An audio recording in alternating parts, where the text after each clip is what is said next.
Okay, hello everyone. Welcome to our second lesson in captivating cases in Rabbinic Responsa.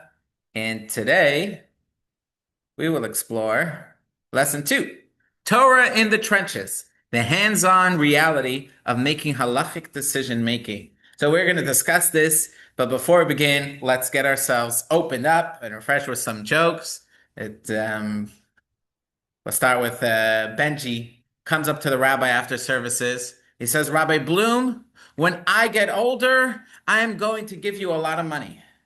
The rabbi says, wow, that's so kind, Benji, but what inspired you? He said, well, my rabbi tells me that you're the poorest rabbi we've ever had. 3 weeks before Rosh Hashanah, this is also another joke. So 3 weeks before Rosh Hashanah, the rabbi falls ill, is hospitalized, and the night before Rosh Hashanah, the chairman of the board comes to visit the rabbi. He says, the board convened last night, and we put forward a motion that you should get healthy and well and have a wonderful year, and the resolution passed by a majority of 7-4. You know, and uh, and finally, one Shabbos morning, this son, the mom comes into her son's room and says, "Beryl, you got to get out of bed." I'm going to change the name because I know your brother is Beryl. So what's another? Yankel, Yankel, you got to get out of bed. You got to go to shul. It's late. It's late. And Yankel says, "No, I don't want to get out of bed." I don't want to get out of bed for two reasons. I hate the services and nobody there likes me. And the mother says, you gotta go to shul for two reasons. Number one, you're 48 years old and you're the rabbi. So, last week we focused a lot about what is behind people going to ask questions of their rabbis. And we saw how regular Jewish people have the questions they've asked under all circumstances to go and make sure that they were doing the mitzvahs and their Jewish relationship to mitzvahs and how important mitzvahs were to the regular Jew's life, even simple Jews and in life and death situations. But now, uh, let's take a look. Now we're switching gears into the rabbi's role in crafting a response. So to do that, we'll set three scenes. Okay, three scenes. Scene number one is the Nile rise. Okay, so this takes us back to the 1500s. Let's open up our book to page 51. 51, lesson 2. And if you know anything about Egypt, you know that 80% of the country lives in a small strip. Most of the population lives in a small strip. What's the strip? Right next to the Nile. Because there's no rainfall in Egypt. If you want to survive, you got to be close to the Nile. And you look on Google Maps, you'll see like there's this green right on the satellite imagery. It's green in the middle. Everywhere else is desert. It's this Nile. It's a great gift. The Nile travels from south to north into the Mediterranean, and you live by the Nile and you survive. Now, every year in the summertime, for ages, there was a big swelling. It would last for 3 months or 4 months, that the Nile would rise and overflow, and people would make these irrigation ditches or channels to bring the water to a little further from the Nile to plant their fields or other things. And so there's this huge like flooding that happened every summer. And there was a big celebration at the start of the fall at the swelling until the 1970s when they built a dam to control. Hello. They built a dam to control the flow. Yeah, this. They built a dam to control the flow of the Nile. For years, no one really knew what was the source of the rise of the great flooding. What is causing the great flooding? Let's take a look at a fellow that lived in the 1500s. His name was Rabbi David Ibn Zimra Radvaz. And let's read what he writes in text 1. Sophie, if you can read for us, text 1. I forgot my glasses for nothing but a Is the Nile's annual swelling due to rainwater or underground springs? We've been inquiring about this in a casual way of honest, non-Jewish traders who come from Ethiopia. They don't know we require this information for testimony, so it's unlikely that they are lying to us. They report that in southern Ethiopia, there are torrential rains for 3 or 4 months, so heavy that no one leaves their homes due to the downpours. These rains create large streams and lakes, which flow and empty into the Nile, causing it to rise and swell. I also inquired of non-Jewish scholars, and they all agreed that the Nile's rise is due to abundant rainfall. I further examined their books, and it is written in them that the cause is rain or melting snow.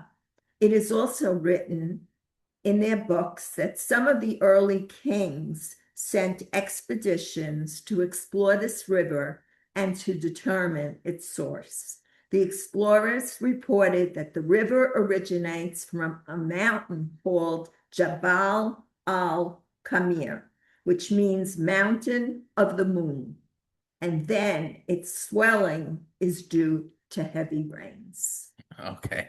So we have over here the rabbi in Cairo, Rabbi Radvaz. He's doing an investigation. Where are we? Page 52. 52. 52. And he's investigating with non-Jewish merchants, and he's doing this research project. Does the Nile come from rain, or does it come, what is the source of the great flood? What is causing the great flood? In other words, where the Nile come from, that's a separate question. But what causes this annual flooding of the Nile? What is this rabbi looking for a change in careers? You know, there's this old joke of like four Jewish ladies. They're kibitzing, they're talking, and one is like, "Oh, my son, he's a psychiatrist." And the other one is like, "My son, he became a an accountant." The third one is like, "Oh, my son became a lawyer." The first mother is like, "My son became a rabbi." The other three is like, "What kind of career is that for a nice Jewish boy?" You know, a Jewish boy becomes a rabbi. So here we have Radvaz. He's doing. It seems like he's going out of the rabbinate. He's doing this research. What's the source of the Nile? So that's scene one. Now let's go to scene two. We fast forward to the Middle East in 1763, and we have the case of a strange question. Let's read text two, Genya. If you could read for us text two. No, Kenya's on Zoom. I have a Zoom audience too. But you're Danielle, right? Darlene. Darlene. Okay. Can't. Oh, here. Are there people in person? Yes, there is. Oh, that's so nice. Wow. In the in the cold. They brave the In the cold, so it's cold. extra precious. Wow. Yeah. The Heartless Hen. I wrote through the veteran and an exceptional scholar, Rabbi Henech of Hal, to submit on my behalf a question referred to as a responsum to the professors in Hal. Here is the exact text of their response. It teaches us how much caution is required when issuing halachic rulings. Having received 2 inquiries, the reason for which we do not know, we were asked to the physicians of this institution to investigate and provide answers based on the principles of medical science and anatomy. We convened for a session, and after careful analysis and deliberation, we reached the following response, which we present below.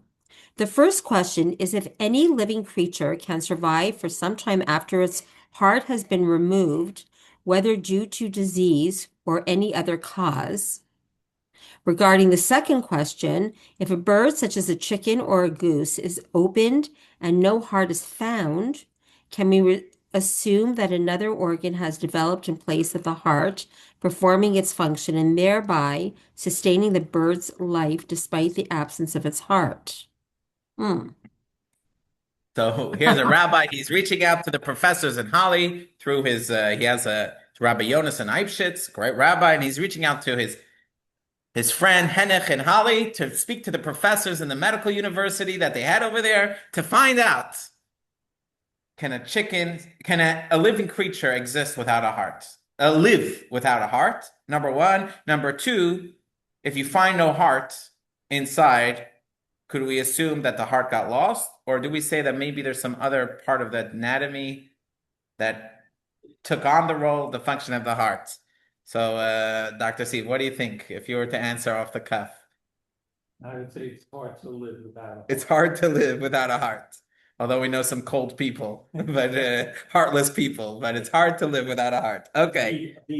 A beating heart. Okay. Like would these be questions that you would ask like an actual doctor? Because it seems like some of these questions are so outrageous, that you would ask Let a us see. rabbi. Let us see. And these are we're looking at the rabbinic responsa. We're looking into the collections of questions that were asked to rabbis and rabbis responded. And here we're looking at the rabbi's response, and we find out that Rabbi Ibn Ezra is doing this investigation to the source of the great swelling of the Nile. And Rabbi Yonas and Eibschitz is doing an investigation into whether creatures could be alive without a heart. Very fascinating. And finally, let's go to the third scene. Third scene takes us to the 1860s in the Middle East. Enter a scene of Rabbi Naftali Chaim Horowitz. He's in Jerusalem, and let's read his account. Text 3. Darlene. The Cypriot chicken on page 55, as loud as possible. Regarding the Cypriot chicken, I wish to inform you that I purchased a specimen in the holy city of Jerusalem and another in Zaimir. Austin, go by yourself. Continue. Yeah. I was unable to purchase one in Cyprus itself because there are no Jews on the islands, and the locals do not understand our language. However, I saw that the captain brought these chickens onto the ship that sailed from Cyprus as provisions for the passengers.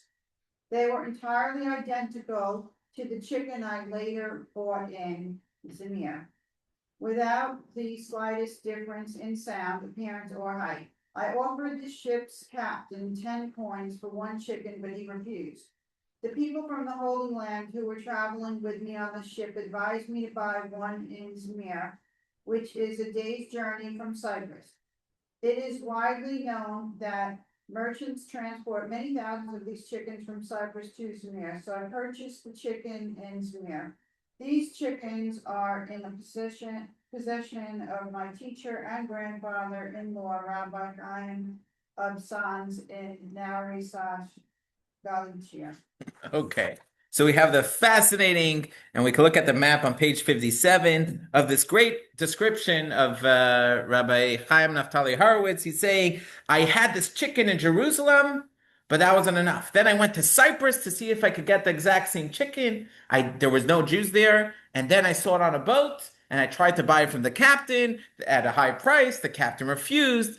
Then I was advised to go to Izmir, and at Izmir I found the chicken, and then I sent the chicken to Galicia. Is he trying to join the National Geographics? Like, what is going on? So we're going to come back to these cases. But first, we have to develop a certain foundation. When a rabbi is asked a question, so you have a partnership of the questioner. He's asking the question with his, I want to do the mitzvahs, and God told me if I have a doubt, I should go to the rabbis that live in my time. So it's this, the questioner is partner number A. Then the rabbi, he's partner B. But then there's another third partner. Who's the third partner? The third partner is Hashem. Hashem is the one that makes sure that the rabbi's answers will be correct. Because every person makes mistakes. Everyone. And no matter how good their training is. But because the God told the person, if you have a doubt, ask a rabbi, then God helps the rabbi to come to the correct answer. So, and that's the same thing for doctors. God tells us to go to doctors. Well, the doctor has special help from heaven to help the patient because the doctor is the partner with Hashem to heal the patient. What's an important ingredient that the rabbi has to have? An important ingredient is he has to be a God-fearing rabbi. If he's not God-fearing, then he reverts to his human. He's just a human. So he's bound to make mistakes. If he fears God and he's searching for the truth, then God helps him. Another criteria here is that it has to be a real case. When a rabbi is learning a topic, theoretically, is God going to make sure to assist him to make sure he gets it right? No, because it's not practical. It's not practical. So a rabbi has to work very, very hard to make sure he gets the right answer. And sometimes rabbis can make mistakes. But when it's a real question, and the person asking the question has done it sincerely, and the rabbi has made his best effort to answer sincerely, then he has something called siyata d'shmaya, help from heaven. Where do we see this? This is a famous story where, let's take a look at text 4a and 4b. So in text 4a, we have a description of a little boy named David. Now, this little boy eventually becomes the famous King David, the second Jewish king of the Jewish people. And what do we say? David Melech Yisrael Chai V'Kayim. David Melech Yisrael Chai V'Kayim. King David. Oh, so he's so special. He wrote the book of Psalms, a legend. What do we learn about him? So there's someone that's describing this boy, King David. Well, he's not the king yet, David, to the first king, King Saul. Text 4a. One of the attendants spoke up. I have seen a son of Jesse, or son of Yishai, of Bethlehem, Beis Lechem, who is skilled in music, a mighty warrior, a man of battle, intelligent, handsome, and Hashem is with him. Wow. Who could ask for a better resume, right? Text 4b, the Talmud says, what does it mean, v'Hashem imo, that Hashem is with him? What's the answer? Meaning the halacha follows his ruling in every case. That means whenever there was a case that came before and there was a doubt, how should we rule? Is it like this or like that? People would offer different solutions or different suggestions. And they always found that this young man, David, was always eye on the target. Bullseye. Perfect response. Why? Because Hashem was with him. He had heaven's help. So that's a very important ingredient. There was one time, a great rabbi named Rabbi Landau. I just want to see if it has a date for him. He lived in Prague in the 18th century. Okay, so in the 1700s, Rabbi Landau, a towering figure, a giant of a man. He was a new rabbi. He was brand new. And there were people that didn't like him being appointed as the big rabbi. So it was a big ceremony. One of the wealthy people in town was making a bris, a circumcision, and many people were gathered, many famous people. And during the bris party, they brought him the femur of an animal, and it had like a bruise in it. And they said, oh, is this animal kosher or not kosher? And he gave his answer. And then they said, no, you're wrong. And they proved him that he was wrong. And they showed everyone, look, this junior rabbi, he doesn't know what he's doing.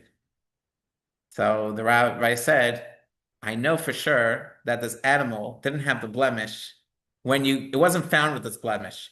You guys had to have put this blemish in.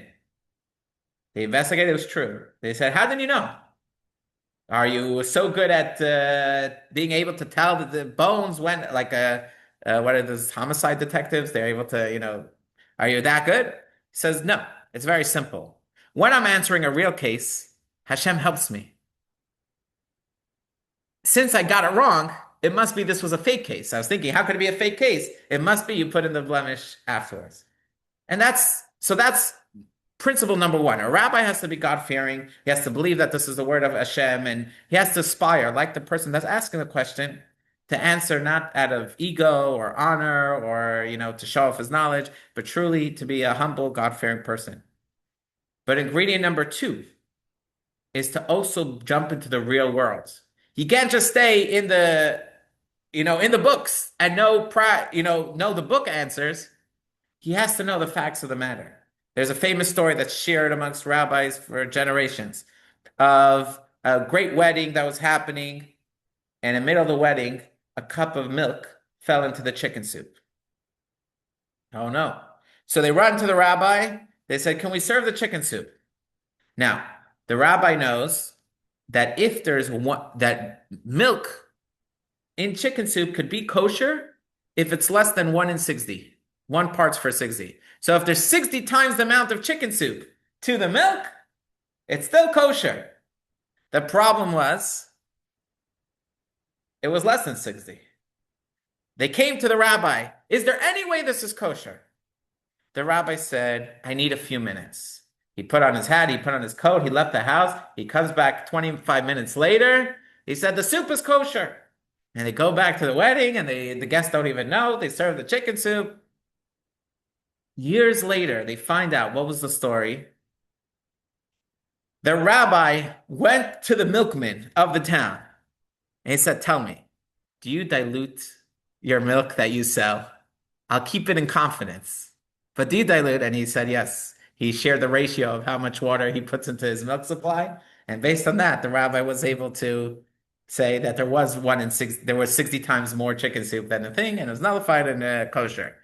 Whether the story happened or not, I don't know. But the idea that sometimes you could be stuck in the books, 1 in 60 is enough. But sometimes you have to roll up your sleeves, get into the real world, and that changes really what you're answering, knowing the facts of the matter. And so what we're exploring in this lesson is the cases where examples of rabbis rolling up their sleeves to get the answers right, to get the facts of the matters right. So we have heaven's help. The first ingredient, if you want heaven's help, making sure the answer is good, is it has to be a real case. It has to be a genuine question. The person asking has to be sincere, it has to be relevant. Number two is the rabbi has to be God-fearing.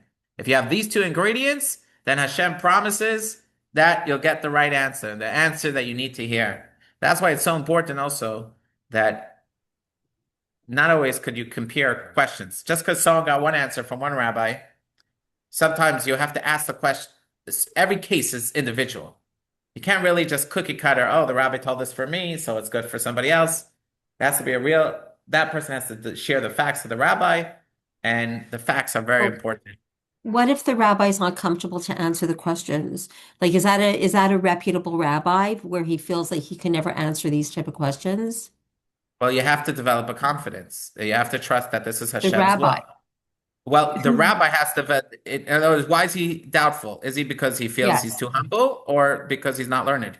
If he's not learned, he shouldn't answer Or the question. no, or it could be that he doesn't want to take the responsibility. Then it's a false humility. It's a fake. When Hashem calls you up for a responsibility, you have to do what you're called upon, and so you have to give a response, as long as you know you're being God-fearing, you're doing your best, and you are up to the task. If you're not educated enough, like many people ask me questions, what do? I call my rabbi. I have the rabbi's rabbi, because there's a rabbi that's a teacher that's teaching, but that's a different rabbi than a rabbi who's going to decide on a halachic matter. For that, you need years of training and expertise. It's a whole different type of rabbi question. So there's some questions I can answer as a rabbi. Some questions I know this is not my domain, like an end of life question or these kind of things. Many the tricky divorce questions or other questions. I defer to greater rabbis than me, because that's not a false humility. That's just a reality. I didn't train. I don't have the expertise. So it works like that. Yeah. Okay. So a rabbi must thoroughly understand the practical situation of the question. In the 1950s, the way to travel overseas from the Holy Land was by boats. Many people came to the United States on steamship. It took about 2 weeks. Well, most Jews, which boat did they want to go on? They wanted to go on the ships from the National Ship Company of Israel, Tzim. Till today, you could drive on the LIE and see these big containers that say ZIM. Anyone see those? Zim, are you familiar? Yeah, on the screen they're nodding, right? Those are from the national carrier, but passengers used to go on those ships. Used to take 2 weeks. What's the problem? The problem is a Jew is not allowed to travel on a ship on Shabbat if the ship is operated by Jews. And since this is Israel's national carrier, so most of the captains, most of the workers, most of the operators were all Jews. Now, they were proposing, you know what? If we want people that are keeping Shabbat, if they want to be able to use this operator, Tzim, maybe Tzim should stop in the Bahamas or other places on Shabbat. And then all is well. So there was some pressure being applied that it's a Jewish company, it should stop on Shabbat in the Bahamas or other islands. But then there was counter pressure. The counter pressure was, this is going to make us less competitive. We have to go extra. We have to make a stop. We have to extra time, and it's going to make the prices higher. Maybe there is an allowance. Maybe there's a way that it could be permitted for the ship to operate on Shabbos. What's the solution? So they said, all these different rabbis got these questions. This question: can a Jew travel on these ships on Shabbat? This was a big question because many great leaders said no.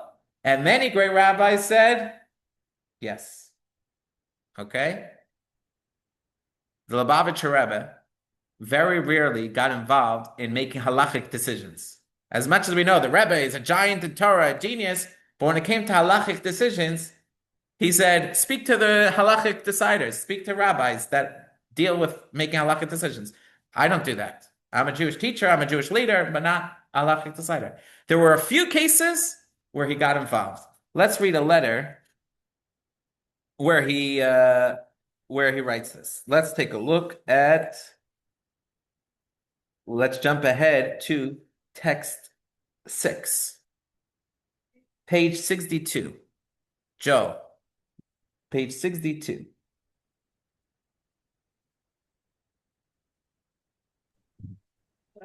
Okay. Joe.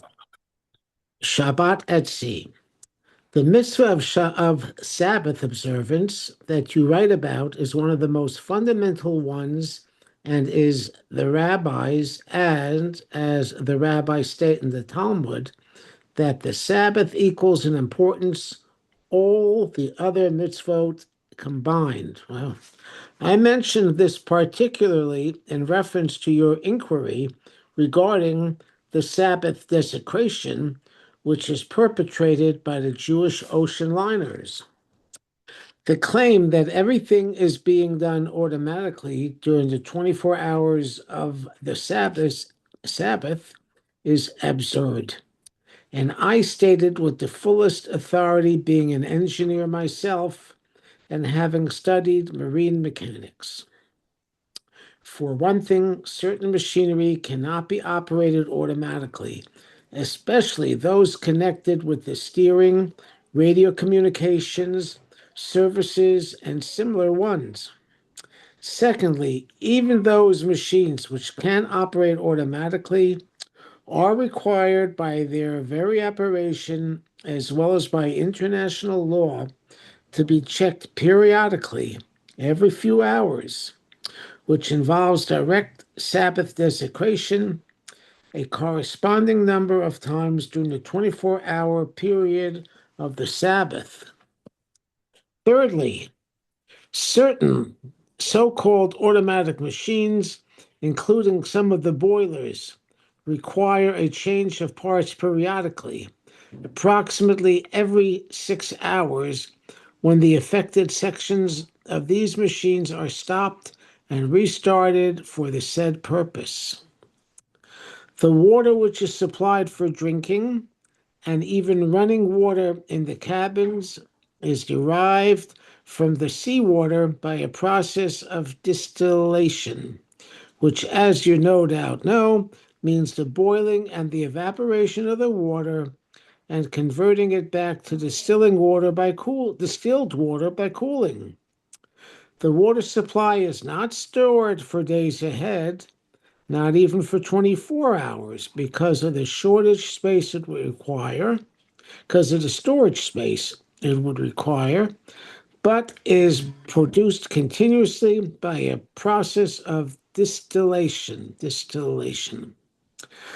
Only one who has no conception of how such machines are operated can be made to believe the absurd claim that an ocean liner can, for 24 hours, be operated automatically without any Sabbath desecration. Unfortunately, there have been rabbis who have been misled and have misled others on this subject, and their ignorance of the technical aspects involved, and under the influence of misleading statements by technicians who, for reasons of their own, did not choose to disclose all the facts, these rabbis have regretfully been misled into thinking, or even declaring openly, that no Sabbath desecration was here involved. Okay. You notice how the Rebbe is writing a rabbinic responsa, but not quoting any rabbinics. He's not analyzing the issue from a halachic standpoint. He's addressing the technical knowledge that's needed to know whether it's you can operate a steamliner automatically or not. A rabbi can't know that on his own, and it's very easy to be misled unless you know. So the rabbi said, I'm getting involved because I'm a marine engineer. I went from 1933 to 1937. The Rebbe went to an engineering school in Paris of public works, and he got his diploma in engineering.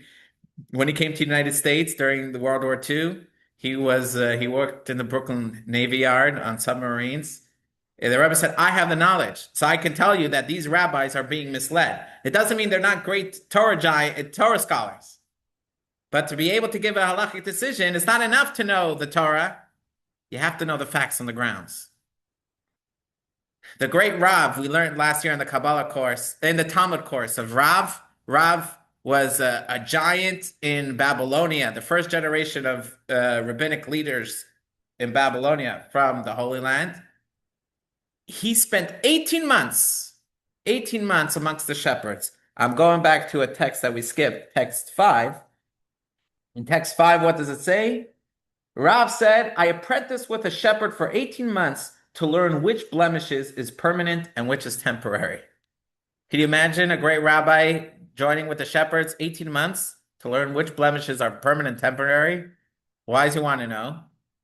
There's a mitzvah in the Torah that a farmer has to give their firstborn male sheep, goat, or cow to a Kohen. If the Kohen wants as a gift, if a Kohen wants to use it, he has to bring the animal to the temple, bring it as an offering, and then there's cuts of meats that he could take home to his family and eat. That mitzvah still applies when we don't have a temple, that a Jewish farmer has to bring those animals to the Kohen. But the farmer and the Kohen cannot benefit from this animal because there's no temple. So instead, the Kohen has, a sheep running in the backyard. Now, I'm a Kohen. Could you imagine my kids would love it? But what would I do with a goat running around in the backyard? It's just, and what happens? Well, if the goat develops a blemish, then it becomes permitted to use because a blemished animal cannot be offered in the temple. But it only works if it's a permanent blemish, not an injury that will heal. So it's like the NFL doctors, so Rav is becoming like, is this a blemish that's gonna take him off the court for life, or will be able to return next season? Right? So that's kind of what we have to figure out here. So we see this importance of rabbis getting into the trenches in order to be able to craft a proper answer. So now we could go back to our 3 scenes that we said in the beginning about the Radvaz was exploring what causes the great splurge, the great flooding from the Nile. What was he trying to address? Let's take a look at text 7. Before we take a look at text 7, let's look at a map over here. Text, page 64. Okay, everyone have the map? Okay, so what you're seeing here, this is Egypt. You have the Nile. But at a certain point in history, they built a man-made canal called the Kalish al-Misri. That was like a canal that ran from the Nile straight into Old Cairo and near the Jewish quarter. This branch of the Nile was dry most of the year. But then when the great flood would happen every summer, what would happen? All of a sudden, you didn't have to go all the way to the Nile to get water. Right up to your house, you had beautiful water. Now, Jewish women that go to mikvah, this was very convenient. I wonder, Rabbi, they're asking, can we go into the Kalish and use it as a mikvah? Okay, there are certain situations about once a month for a married woman before menopause. They're going to the mikvah. It's so convenient not to have to go all the way to the Nile to go to the Kalish. Now, why not? It's a body of water. Why shouldn't you be able to use it? The reason is because the Torah tells us that a woman can immerse in two types of bodies of water: in a mayan, a wellspring, or a mikveh, a gathering of rainwater. A mayan, a wellspring, is coming from the underground aquifers, and water is gushing out, and it has a state of flow. And for this kind of mikveh, is much harder to find, but they're the best types of mikvahs because they have very little requirements. The water could be flowing, it could be a very little amount of water. The fact that it's from an underground aquifer makes it a very ideal kind of mikveh. And just to share, I have an uncle that's a rabbi in Tenafly, New Jersey, and they had their temple, their synagogue, their Chabad, and then they said, we're going to build a mikveh here. Either we could build a mikveh like the mikveh, the rainwater collected, but mikveh means a collected pool. That's what a mikveh means, like a gathering. A collected water, that's one kind of mikveh. Maybe we could dig and hit an aquifer and have a spring of water to use as our mikveh. He had a dream that if you dig over here next to the shul, dig deep enough, you'll find fresh water. And that's what they did. They dug, and now if you go to the side of the mikveh, they have water that's just flowing the whole day, 24 hours. And then when they want to fill up the pool, they just put a stopper and fresh running water, flows into the mikveh, clean water, and they heat it up. That's a beautiful thing. But a mikveh, since it's rainwater, it has to be still. It has to be stationary. It cannot be flowing. It's one of the criteria for mikveh. Now the women want to know, the water in the Kalish is flowing. It's gushing towards the Mediterranean. Can we use it as a mikveh? So now Radvaz has to figure out, what is the source of the water of this overflow? Is this overflow coming from rainwater? CAIRO, Egypt has no rain. Or is it coming from somewhere else? So let's take a look at text 7. He describes that what was the local myth? If you ask the regular Egyptian, where's this water coming from? What would many say? Text 7. Look what they would do at the beginning of the overflow of the Nile. They weigh the river mud on a designated night called Lelet al-Nukta. And according to the increase in the mud's weight on that night, the Nile will rise that year. This indicates that the increase is from the Nile's natural underground sources, not from rainwater. So the common myth at the time was that there's this water that's stuck in the ground, and kind of the ground sweats it out into the Nile, and that's where the overflow comes from. And they made a whole celebration around this, a whole party. And based on that, then you could immerse in the Kalish even while it's flowing, because it's like a mayan. It's from a ground spring. That was the common myth. This is similar to how in America, like Groundhog's Day, that they like take out based on did he see his shadow or not? That's how much snow will be this year, or will spring come early? I don't know what they're calculating, right? That's how they had the party. Let's see how much water is in the mud. Based on that, we'll know how big the flow will be this year. But in his investigation, what did he discover? That the myth was wrong. It wasn't the source of the water. Instead, what was really the truth? The truth, let's take a look in text 8 to page 66. You asked me, so I'll inform you of my opinion. Is it permissible to immerse in the Khalij, a place that has no water throughout the year, but when the Nile rises, the water enters there and flows intensely? The question is whether it has the status of a mikveh, which is rainwater gathering, or a mayan, a spring. Tshuva, what is the answer?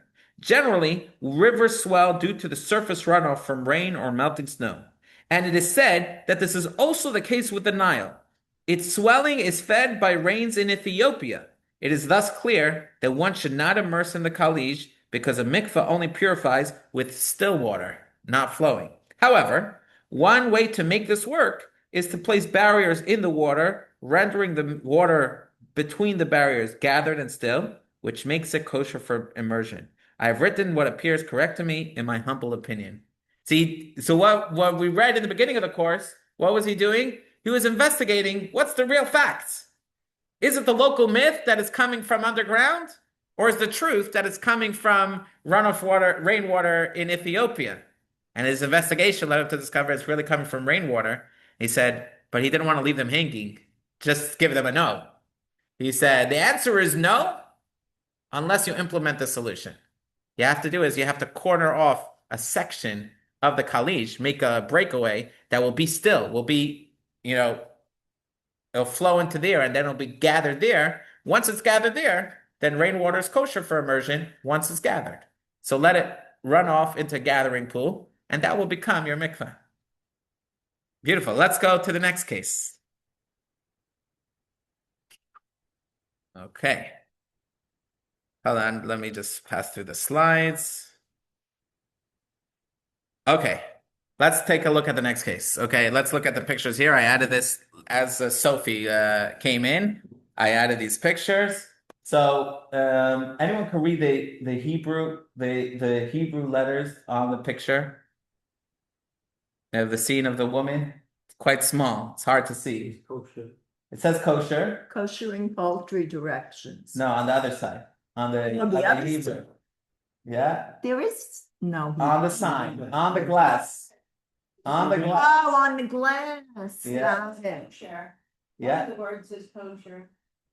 Well, it says maybe I didn't have in this picture. But basically what it was is a kosher chicken market. This is a picture from the 1940s in the Lower East Side. But earlier, I found this just Googling, but earlier you couldn't go into ShopRite, kosher butcher section, buy packaged chicken or packaged meat. So what are you going to do if you want kosher chicken? You went to the store and you bought a live chicken. Then you went to the shochet and the shochet slaughtered the chicken. Then you brought it home. You defeathered the chicken, right? Think what a project was. You saw your mother doing this? Wow. And then, where does the name kosher salt come from? Is it because kosher salt has certification? No, all salt is kosher. Kosher salt is the size of salt, the grain size of salt that is good for kosherizing. And for years, if you bought Martin salt or diamond crystal salt in the kosher size, kosher salt, it had kosherizing instructions. How to kosherize your chicken, right? So soaking, you thoroughly wash the chicken and let it soak for 30 minutes. And then you cover all the surfaces inside and out with Morton kosher salt. Yeah. Let stand for 1 hour on an inclined board. She had a board. She had a board. She had a board. And rinse thoroughly 3 times in cold water to remove all the salts. Okay? Yes. Yes. This is how Jewish families ate chicken. Yes. What's the word for chicken in Hebrew? Oaf. But it usually It doesn't say, oh, what? the word before kosher, it doesn't say. We really can't see. Can you move Let it me over? what? Missing, like, Can you move it No, over? I know that's the whole picture. we got- On the bottom, like the straight words, not the rounded words, but the straight words says Ken market. The beginning is chicken market. So it's the Yiddish spelling of the Hebrew word of the English word, chicken market. Yeah. what And it it says says on top. I think it says on top, strictly kosher. Yes, Okay, that's what it says. Strictly kosher in Hebrew letters, but it's an yeah. English word. Strictly kosher chicken market. Okay, so you go, you brought him your chicken. Okay, now what is the case? The story, remember we had Rabbi Yonason Eifshitz is asking the professors in Holly, can a creature be without a heart and survive and still be alive? What was behind this? Behind this was a case that occurred in 1709. Let's read text 9. Stan, if you could read for us text 9, page 68.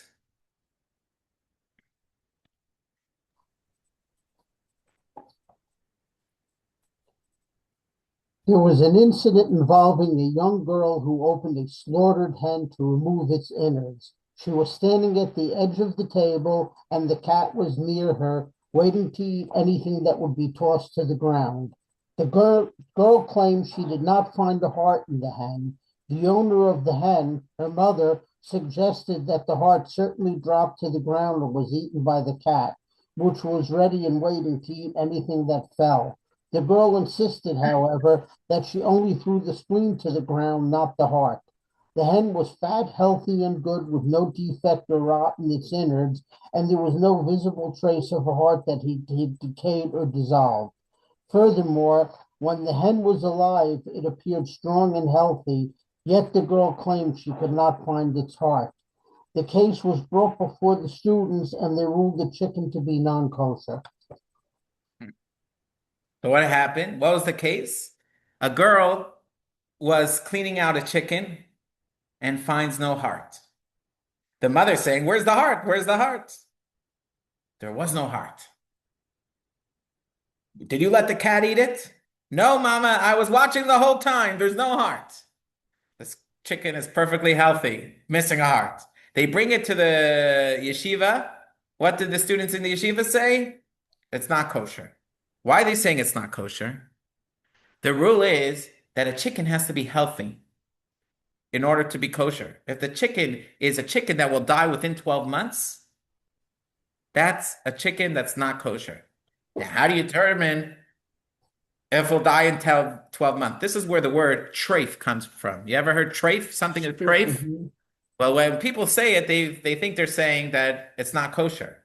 But treif actually has a very localized meaning. Localized, the Torah says, if an animal was torn apart, was treif, was torn apart by a wild animal, this animal is not kosher, even if you slaughter it in a kosher way. That's where the word treif comes from. That very specific tearing because it's unhealthy. What happens if an animal is missing a certain limb, like a liver or a thing? Then it's treif, right? That's where now when someone says, "Oh, you mixed milk and meat," it's treif. To halachically inclined, it's like that phrase makes no sense. What does milk and meat have to do with treif? But colloquially, it's used to treif means not kosher, right? Okay, so you don't have to be a grammar Nazi or correct anyone, But so here you have an animal that has no heart. So the student said, it's obviously not kosher. The great rabbi in the town at the time was Chacham Tzvi, and he said it is kosher. It's obvious that this chicken had a heart. What does it mean, a chicken with no heart? It's obvious the chicken had a heart. If you told me we found a heart and it was damaged, okay, so then I could agree with the yeshiva students. But the fact that they found no heart proves to me that despite the girl adamantly saying, I was watching and the cat did not eat the heart, we could assume that the cat ate the heart and it's kosher. That's how the Chacham Tzvi. This became a massive story. Who's right? The yeshiva students or this rabbi? And here we have another rabbi, Rabbi Yonason Eifshitz. He's inserting himself into the story, and he's like, let's investigate. Is it really true that if you find that there's no way for a chicken to be alive if it doesn't have a heart? And then you understand what he's asking the professors. Number one, professors, is it possible for a chicken to be alive without a heart? What did they tell him?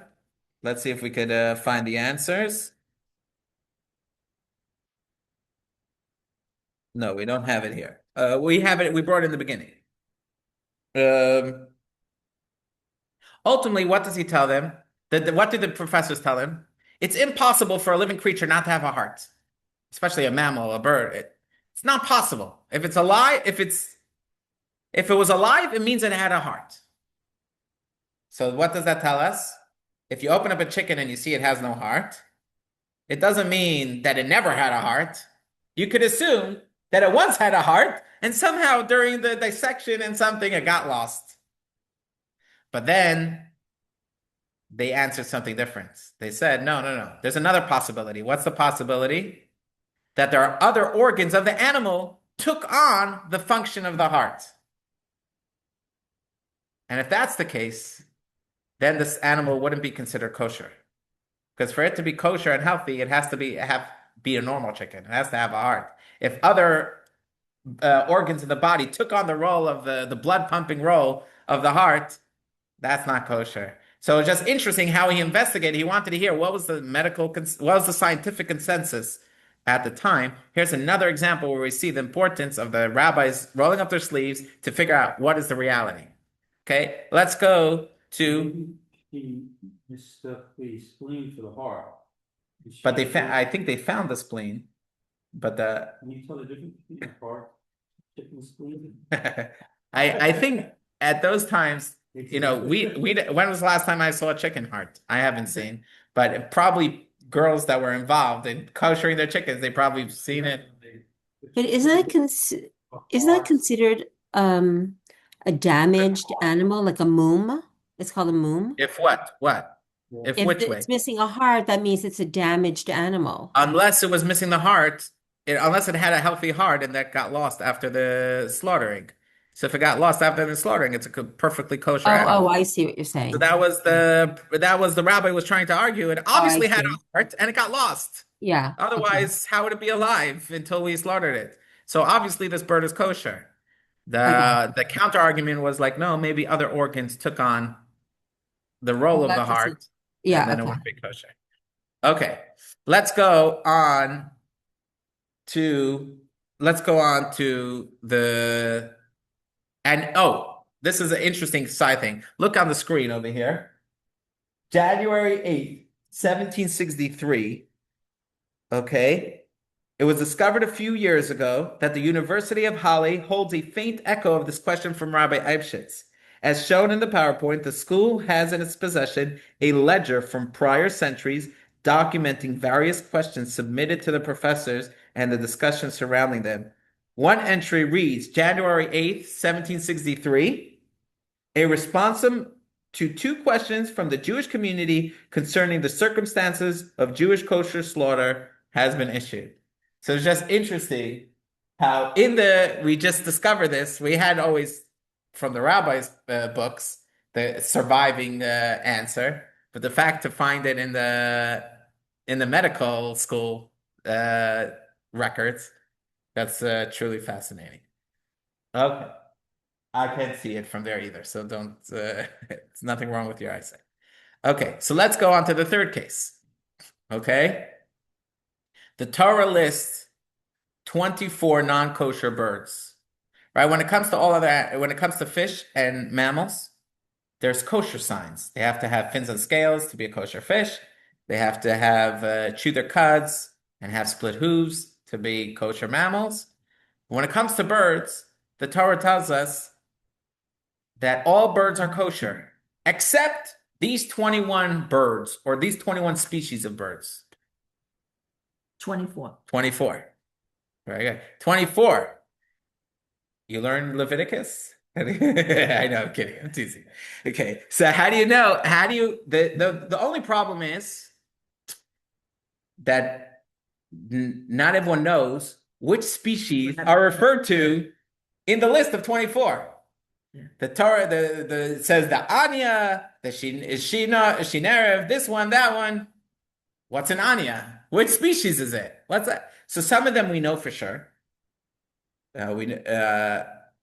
Connor, close your ears. That's the Stan's parrot in the back. Connor's not kosher. Okay? We just know. certain birds, we know they're not kosher. A owl, not kosher. A bat, not kosher, right? So certain things we know, a griffin vulture, not kosher. Okay, but some birds, we don't know what they are. And because of that, how do we decide which birds are kosher to eat or not? If we have a tradition that it's kosher, then it's kosher. If we don't have a tradition tracing back that there were Jewish communities that were known to eat this bird, then we won't eat it. Famously, when the turkey came on the scene, it was a whole controversy. Is it kosher? Is it not kosher? Most Jews today most kosher keeping people eat turkey, but there are some families that still today, they won't eat turkey. Wow. Right? Interesting, because you need a reliable tradition. So now we can understand what is happening with this rabbi that's running around.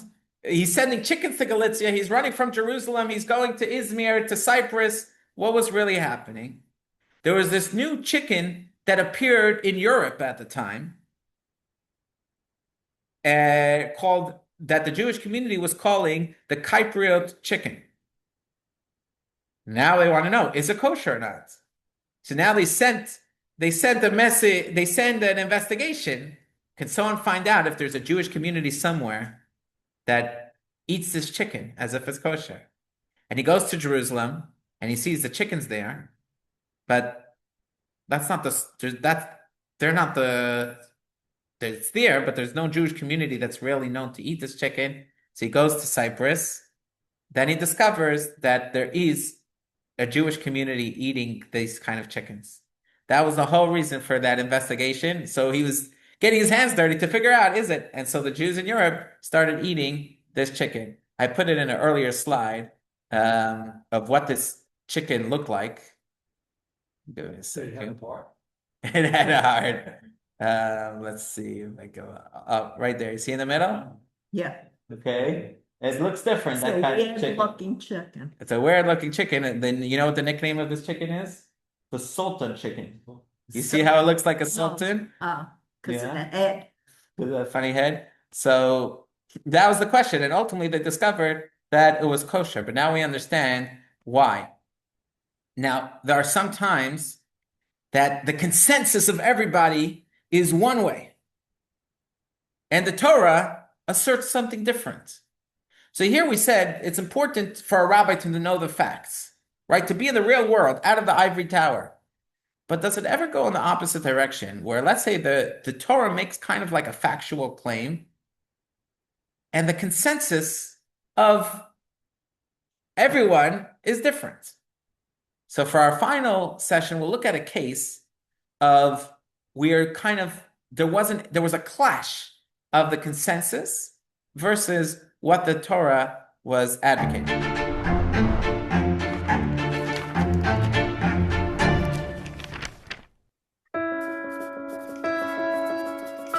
Death is certain, since it is inevitable, but also uncertain, since its diagnosis is sometimes fallible. So warned Jacob B. Winslow, the Danish-born anatomist who lit the spark of one of the strangest fears: the terror of being buried alive. In 1740, Winslow published a Latin thesis arguing that no breath, no pulse, and no sign of life weren't enough. Vast numbers of persons that have been too soon interred, he wrote, probably call aloud from their graves for a due vengeance on those who have barbarously exposed them to a violent death. He insisted only visible decay could confirm death. Anything else was guesswork. Jacques-Jean Bruyère translated Winslow's thesis into French, sensationalized it, and added pages of blood-curdling tales.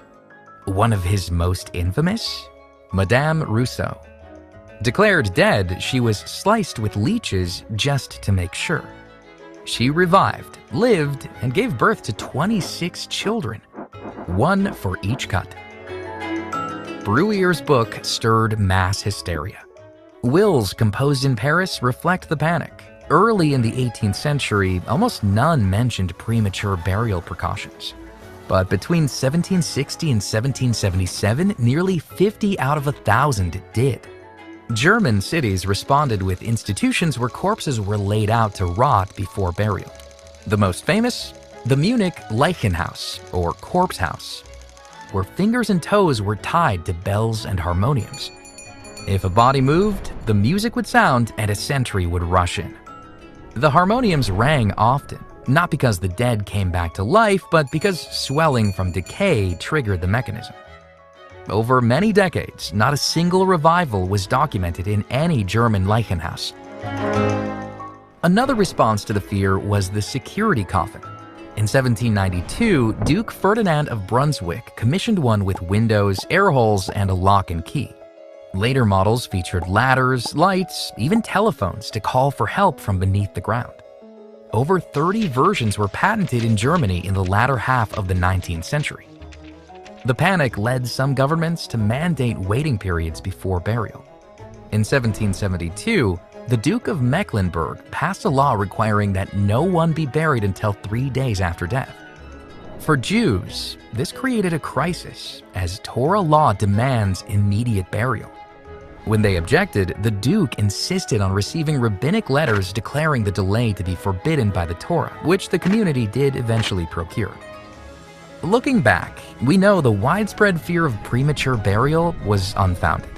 While there have been isolated cases throughout history of people being buried alive, it was never a pervasive problem. But in that moment, it was a story of deep tension between a people commanded to honor the dead by burying swiftly and a world terrified of burying too soon.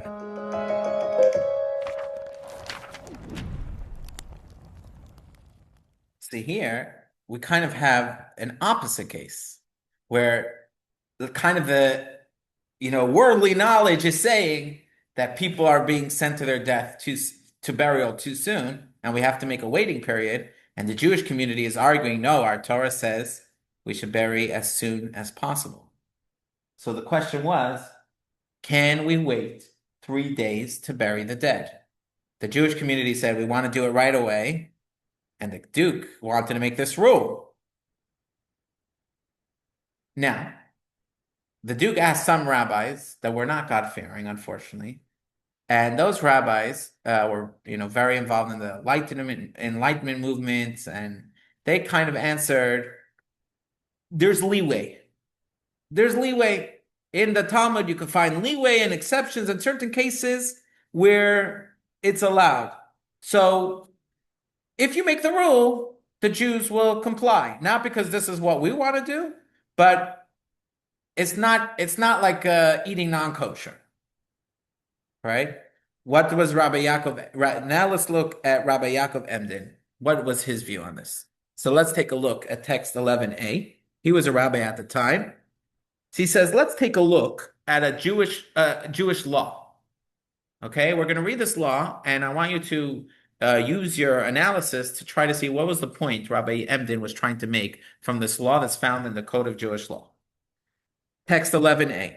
If someone is trapped under collapsed debris on Shabbat, and there is uncertainty whether they are alive or dead, or even whether they are there or not, we clear the debris to check despite the multiple layers of uncertainty, right? Clearing the rubble is a violation of Shabbat. But to save a life, you're allowed to. So we could move away the debris if we think maybe there's a person there, or we know there's a person there, we're not sure if he's still alive or not. We're going to clear away the rubble. Even if they are found severely crushed and can only survive for a short time, we continue clearing until reaching their nose. If no signs of life are detected at the nose, they are confirmed as deceased. If the upper victims are found dead, one should not say the lower ones are certainly dead as well. Rather, the debris should be cleared because they may be alive. So what do we see in this text? One of the things we see is how important it is to desecrate Shabbat to save a life. And even if we have doubts, we say, there's no other survivors yet. Everyone else we found is dead. No, continue digging. We're not sure anyone's there. Continue digging. There's no way, how do we know he's alive? Unless you continue digging, if you think that there might be a person there, Only if you see that the person, you go to his nose and you see he's not breathing, then you know to stop. That means according to the Torah, in any case of doubt, you're allowed to violate Shabbat. And yet there's a certain threshold where the Torah says this person's dead. It's not a doubt to us anymore. If the person is not breathing, then we know that he's not alive. Now, we did a medical ethics course in the past, and if this is a real life case that you're dealing with, go to a rabbi, because there's actually a lot more layers to this, and it's more complicated than what we're presenting here. But his simple thing was, he was trying to say, no, for us, the fact that the person doesn't have a pulse anymore, we consider it he's dead. We don't have to wait 3 days for the body to decay to prove that he's not alive. Let's read text 11b. This is his continuation. The sages were extremely careful about saving lives. Indeed, it is well known that we do not follow the majority in such cases. They stated that even if the upper victims are found dead, we still clear the debris and desecrate Shabbat out of doubt. Nonetheless, they also said that we suffice with checking the nose. They based this ruling on the verse, everything that has the breath of life in its nostrils, indicating that if there is no sign of life detected in the nostrils, it is known that the individual has died and there's no longer a concern for saving a life. From this you learn that there's no substance here to the words of those who are devoid of Torah knowledge. Let my son not follow their approach. One who has faith will not be concerned about uncertainties arising from unreliable assessments and baseless conjectures. So the whole world around was saying as a fact that people are dying or being buried alive. And the Jewish community said, okay, your facts must be wrong. Your facts must be wrong. So that's the kind of the opposite case. Not always do we jump into the world and accept at face value, what the excitement of the day. I saw recently a case. Okay, I don't remember, but there was a case in the news of like a certain let's say Tylenol to pregnant women, all right? Is it safe or is it not safe? Right? It was one way for many years, and now it's a different extreme. Kind of, in such a case, the rabbis have to do extra due diligence to make sure they're not being fed by bias or by agendas. It's an extra level of work that they have to do to figure out the right answer. So this is the job of a rabbi in his answers, is to bridge the gap. He has to make sure that his teachings are rooted in heaven, but grounded on earth, which is the whole purpose why Hashem created this crazy world. Why did God give us such a messy world? Why didn't God create a perfect world? The answer is that God wanted us to be partners in bringing heaven down to earth. He created a messy reality, and he wants us to make the world perfect. That's our job. And he made us imperfect. We're imperfect beings working in an imperfect world. We're bridging heaven and earth. And one of the great areas where you see that is when a rabbi has to make halachic decisions of marrying what it says in the books and what it's in the concrete. Or as the famous joke goes, a rabbi was once redoing his driveway, and suddenly he sees some kids running fresh shoe marks into the pavement. He comes running out. He's yelling at them, and the Rebbe says, "My dear husband, don't you always teach patience and grace?" He said, "That's in the abstract, not in the concrete." So sometimes you're trying to bridge the abstract and the concrete, the heaven and the earth. That's what we're all here to do. At every moment, we're dealing with, in the Torah, we have two chapters, two Torah portions that deal with God's instructions of how to build the Mishkan, the portable sanctuary that the Jews had in the desert, that they went everywhere. They built with the menorah and with the altar and with the Ark of the Covenant. In great detail, it goes the instructions, how God instructed them to build it. Usually, when the Torah goes into great detail, how God instructs someone to do it, what are the next words? And the Jews heard everything that Moses and Aaron said, and they did it. One verse, summary, they did it. Instead, what do we get? We get another whole 2 Torah portions repeating. And the Jews built this in this design as God commanded. And then the Jews built that in this design. And these were the criteria as God instructed. A whole new Torah, 2 Torah portions dedicated. Why? Because there's the temple as it's in heaven, and then there's the temple as it is on earth. It's 2 totally different temples. In the first 2 Torah portions, we're reading about a heavenly temple. How's God envisioned it? But then God has a lot of nachas, a lot of joy from seeing the way that we implement bringing heaven down to earth. And that's what the Torah is all about, is trying to bring this harmony and this synthesis between heaven and earth, this great marriage that we are doing every day when we do a mitzvah. Lesson 2. Torah in the Trenches. 1. The Talmud emphasizes that divine assistance plays a key role in guiding a rabbi to the correct halachic ruling. Thus, a rabbi's spiritual integrity alongside academic excellence is essential for providing halachic counsel. 2. A rabbi must thoroughly explore the details of a question, often venturing beyond the study hall to learn about niche or obscure topics. Applying halachic texts to real-world investigations reflects the Torah's mission of uniting the physical and the spiritual. 3. In the 16th century, Rabbi David ibn Zimra investigated the origins of the Nile's annual inundation to determine whether a canal that ran through Cairo was suitable for ritual immersion. He sought expert testimony and rejected popular local myths about the Nile's rise. 4. In the 18th century, to rule on its kosher status, Rabbi Yonatan Eibeshitz consulted professors on whether a hen without a heart could survive. 5. In the 19th century, Rabbi Naftali Chaim Horowitz traveled extensively to investigate a chicken breed that had recently been imported to Galicia, seeking a Jewish community that had a living tradition that the breed was kosher. 6. In the 20th century, the Lubavitcher Rebbe used his engineering expertise to address the halachic question about Israeli ocean liners operating on Shabbat. 7. In the 18th century, rabbis rejected widespread fears of premature burial. Since the Code of Jewish Law provides clear criteria for diagnosing death, they relied on Torah guidance over popular uncertainty.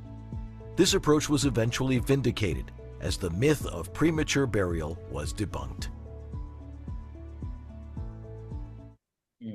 How did they resolve the cruises? It was never, there was just a lot of mass confusion. Some people were careful not to go on them. They continued operating, and eventually they lost a ton of money and went bankrupt. And the Lubavitcher Rebbe said, in his opinion, it was a fact that they don't have blessing because they're operating on Shabbat. That was the Rebbe's view. But not everyone cared about Shabbat. A lot of Jews in the early state of Israel weren't religious. They didn't care about Shabbat. Or a lot of people cared, but they heard, that it's kosher. According to some rabbis, I don't have to investigate further. That's good enough for me. So there was a lot of confusion. Why didn't they get somebody who wasn't Jewish to operate the ship? Would that have been kosher? It would have been kosher. That would have been fine. I don't know. That's a good question. I think there was a lot of the operators were not religious and they didn't care for No, this. I understand, but They were happy to run it with Jewish workers. They wanted to do Jewish labor. This was the founding movement. I grew up with a young Israel. Yeah. And we had a non-Jewish person in the young Israel who did things that Jewish Right, a people Shabbos guy. couldn't. That's Do you know right, that a Putin? Shabbos. Do you know why Putin, in a big part of his life, he's a villain, but for somehow he has this great respect for he's For For Judaism? Judaism, and everyone's wondering why is he like encouraging Jewish observance, Jewish mitzvahs, and he's protecting the synagogues, and like where's this come from? And the answer is, when he was a little kid, there was another family that lived in his building. They would invite him for Shabbos to enjoy the meals. And then from time to time, they didn't invite him to be their Shabbos guy. But he says, I was their Shabbos guy, but they took me in and I saw how beautiful they did their everything. That created an imprint that despite Right, his way right. when it comes to Yiddishkeit from Right. almost being squashed out by the communists, now has this massive revival in the Soviet You Union. did not know So that. that's an amazing thing. Yeah, but apparently I don't know the history, but I from what I understand is the operators of Tzim were not religious and they didn't care for this religious thing. It was a question more of Jewish passengers that cared about Shabbat. Can they go on it or not? And especially people loved Israel and they wanted to support Israel. And that was a question that was being floated. We just spoke about the final case was about the burial, where the mass hysteria of the time was, people are being buried alive. And then, we read here in text 12, you could read how many people's life were actually saved by the German Leichenhauser. Those were like a German writer claimed that by 1847, no apparently dead person had been discovered at any German Leichenhaus, and no one brought up evidence to the contrary. The Frenchman Julius Antoine Josset, who was actually trying to build a case for the construction of waiting mortuaries in France, in 1845 visited the ones in Frankfurt, in Mainz, in Munich, and I don't know that other city, how to pronounce it. He could conclude only that in the preceding 23 years, these institutions have supervised more than 46,500 corpses without a single detection of apparent death. Nor could another French anti-premature burial campaigner active in the 1860s find any evidence of people having revived in the German Leichenhauser. So it's just this mass hysteria, and it seems so real to the people living it. The people are investing in these expensive coffins, building these special cities, these special houses where people. You could see how mass hysteria could whip everyone into a frenzy over something that's not real. So here's just a personal anecdote. When I was, I don't know, 17 or however old, I went to the DMV in downtown Brooklyn to get my permit. When I was waiting on one of the 10 lines that you have to wait on, you wait on a line to get in a line. One of those lines was a lady says, are you gonna have a lot of children when you get married? Whoa. That's what she asked me. I say, God willing, yes, I plan to. He says, don't you know that the world is being overpopulated by people, and that don't you care about this planet, and that people are destroying the earth? In those days, that was the mass hysteria of the time, and what was a main factor in people having small families? It wasn't just economics and those factors. One of the big decision factors was we're being ethical. We're saving the planet. We're having less children. But now you speak today, what is the big thing? That there's a population collapse. We're now in the opposite hysteria of there's too few children. And what can we do to encourage people to get married and to have children? And now the governments that were making laws, the one child policy of China, now China's trying to throw money to reverse direction. And now for the fourth year in a row, they have way more people dying every year than being born every year in China. So you see how like sometimes at that time, there were people that were asking me from the Jew, people say, how could the Torah say, be fruitful and multiply? Doesn't the Torah know? Doesn't the Torah care about the earth? Sometimes we have to say, sometimes the Torah sees things from a higher vantage point. And we don't always know the answer. In the 1200s, there was this great, not in the 1200s, in the 1700s, there was this great philosopher, and he said, there's either going to be a big famine or war or something, or else this planet will not survive because there's too many people being born. And there's no way that the planet could feed so many people. At that time in the world, there was 800 million people. Now there's close to 8 billion people. What happened? Advances in the industrial revolution and farming and fertilizers, and now somehow this world that couldn't sustain 800 million people now has 8 billion people being fed. So we see sometimes there's this mass, like what is consensus is not necessarily scientific. Just because there's consensus doesn't mean it's scientific. So that's always a rabbi has to be careful of that when he's answering something. If the Torah says something one way, very clearly, the Torah rarely says facts. Usually the Torah is saying how to live. But when the Torah says a fact and the consensus seems to be in opposition, not at first glance to say, oh, there must be, the consensus is right, and I have to change the Torah, or I have to go give this. Sometimes, just wait a few years and the scientific consensus will change. Yes, Joe. I was a Shabbos goy myself once. I was living in Kew Gardens, which had an Eruv, and another fella and I happened to come to this apartment building at the same time.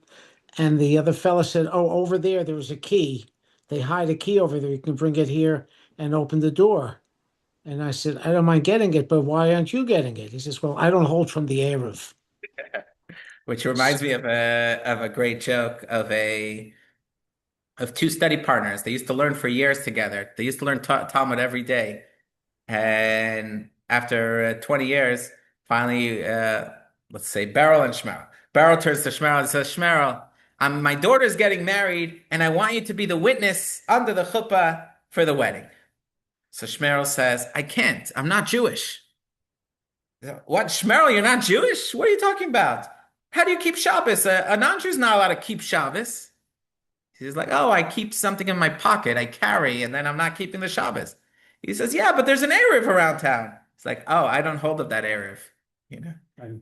I don't agree with that Erev. Like that doesn't meet my standards of an Erev."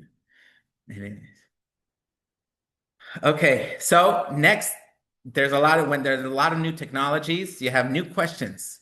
And next week, and in lesson 6, lesson 3, lesson 6, we're going to, probe what it takes to craft these kind of responses of bridging heaven and earth.